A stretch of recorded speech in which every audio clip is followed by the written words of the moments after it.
Morning everybody. I thank Dr. Pooja for including me in this course on anterior segment OCT. OCT is one of the most important diagnostic imaging techniques that examines living tissue non-invasively, and it is being used most of the time nowadays in posterior segment, and it does it by a complex analysis of the reflection of the low coherence light from the tissue under examination, producing a real-time text analysis with a resolution of as low as 5 micron, and because of that it is possible to do the qualitative and the quantitative analysis of the tissue. It has extensively been used for imaging of the posterior segment, but its use in anterior segment is still limited, and I think it is area where it is grossly underutilized and underexplored, though its use was first recommended in 1994. Dr. Parikshit has already told about the principles of OCT. I won't go into that. How it can be useful in management of the cataract. The anterior segment OCT can be used preoperatively for assessing the dry eye, for assessing the endothelial status, the posterior polar cataract, and in the IL power calculation.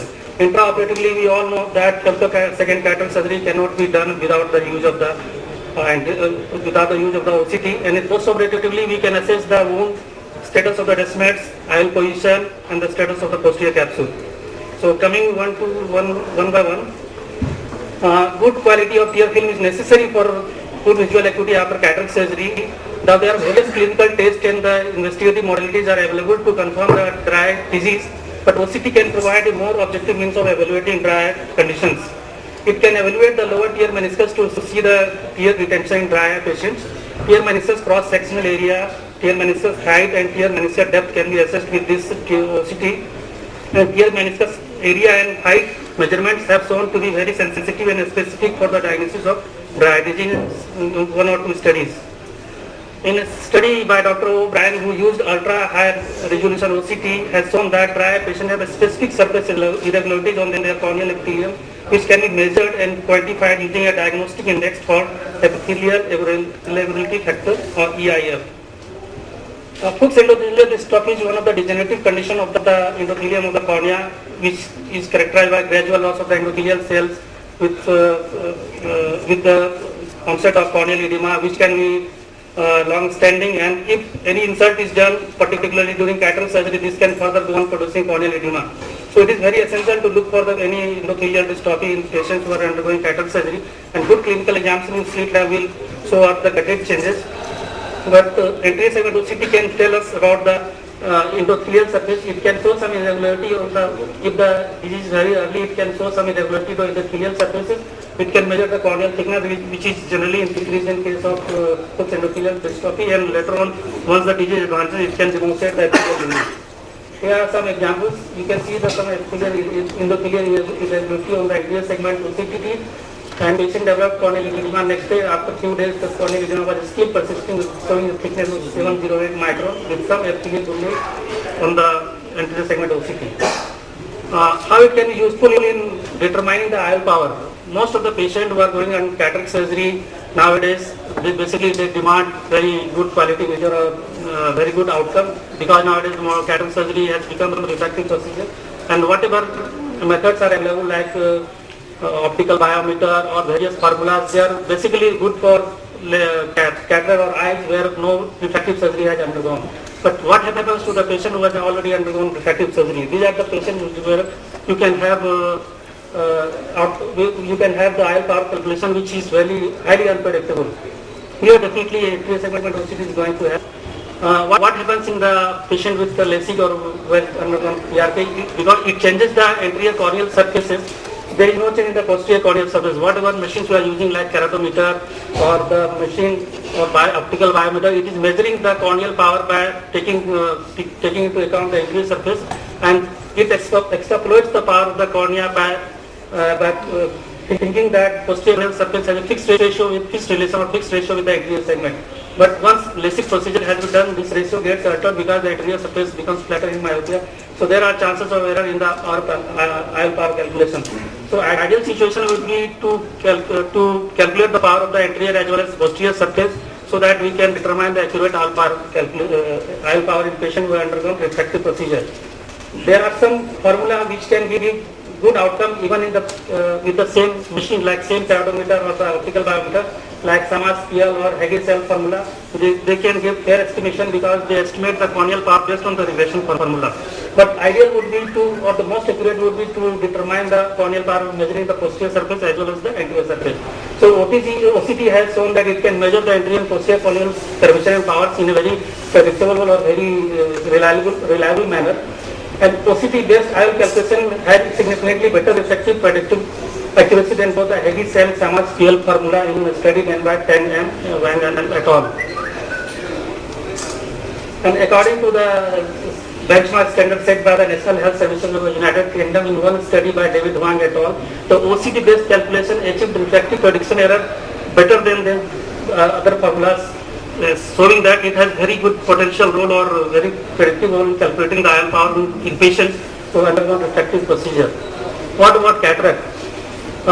Posterior polar cataract is always a challenging situation for any surgeons because of the risk of posterior capsule rupture and subsequent complications due to inherent weakness in the posterior capsules. MPS-7 OCT can be used to identify eye with the posterior polar cataract at high risk for developing the posterior capsule rupture during the cataract surgery. In a study by Dr. Tommy C. Chan, based on the posterior lenticular opacity and the posterior capsule, he has suggested grading system to see which patients are basically going to have posterior capsule band. And he has graded it into 3 grades. Grade 1, if the posterior capsular opacity and the posterior capsule is having more than 50% of clearance, this is grade 1, and it has got least chance for posterior capsule rupture. Another grade 2 where the less than 50% clearance is there, or in grade 3 where the posterior capsule is absent, then there are more chances that the patient will have posterior capsule rupture. In his study, out of 37 eyes, he studied 8 patients had posterior capsule rupture, and only 1 patient in grade 1 had posterior capsule rupture. So OCT can be utilized as an additional modality for the identification of pre-existing capsule rupture in patients with posterior polar capsule. Let us see some examples. This is case of posterior lenticular.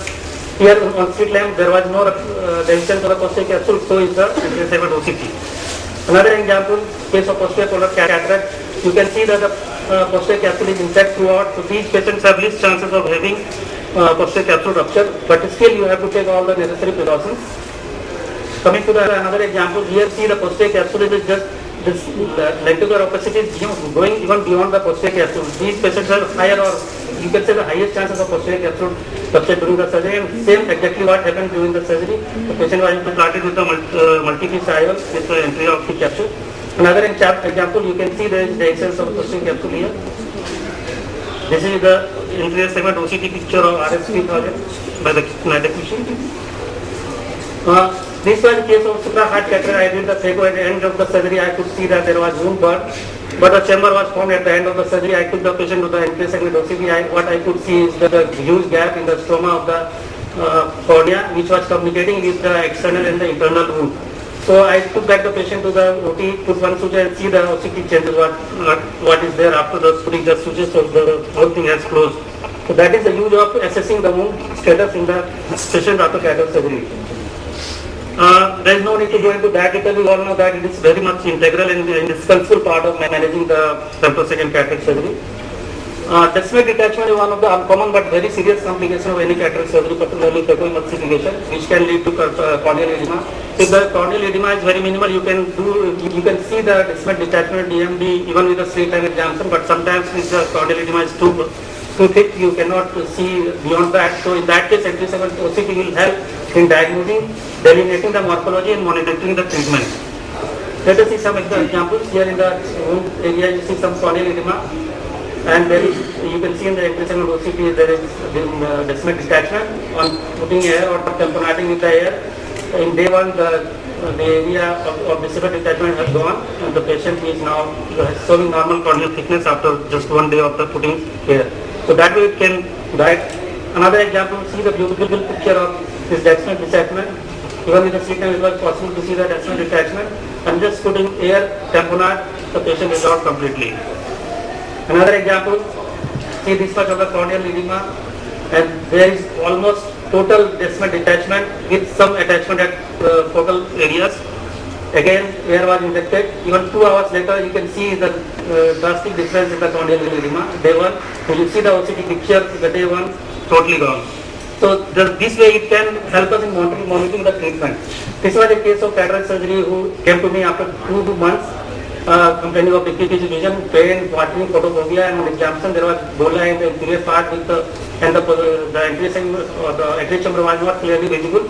So I thought it could be descent detachment again. It was near the area of the side port. I did the OCT. I could see the only, but at the same time I could see this big mass there in the anterior chamber, which was just lying snugly on the corneal endothelium and the iris, and it was rubbing the endothelium, which was causing the epithelial bulla or corneal edema. So this was basically retained epinuclear piece, which was removed, and after 1 week you can see that the corneal edema has reduced completely, almost completely. You can use the anterior segment OCT also in assessing the position of the intraocular lens. Particularly, this is more relevant. Particularly, if you do scleral fixation IOL, because in that, in cases of scleral fixation, there can be some error of putting the IOLs here and there. So that can also assess the position of the IOL, because the change in the IOL position or tilting of the lens can cause astigmatism. So it is necessary to see whether there is actual tilting of the lens or something else. Here, see with the OCT, you can see that lens is perfectly aligned horizontally. You can see the beam coming anteroposteriorly. Here, the beam coming anteroposteriorly, but you see the tilting of the lens.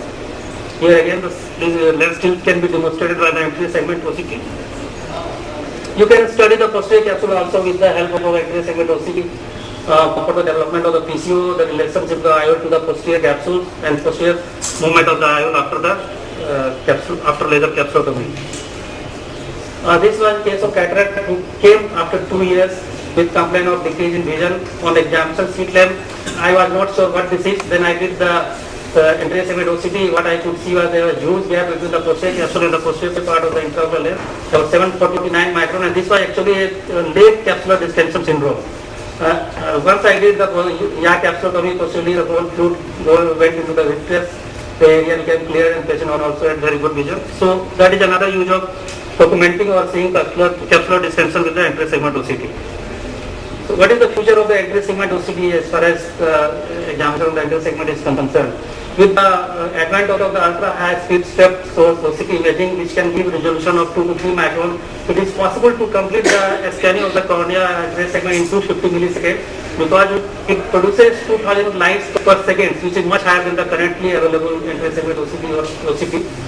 And in the future, it is going to be used for corneal topography, tachymetry, and apart from tachymetry, the corneal topography and elevation maps. And we are sure that it will also help in further management of the cataract.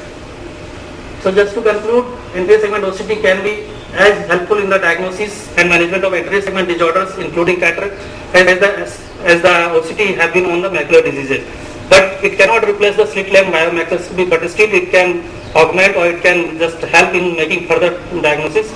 So in coming days, I think will become an invaluable tool in clinical practice and ophthalmic research. Thank you so much.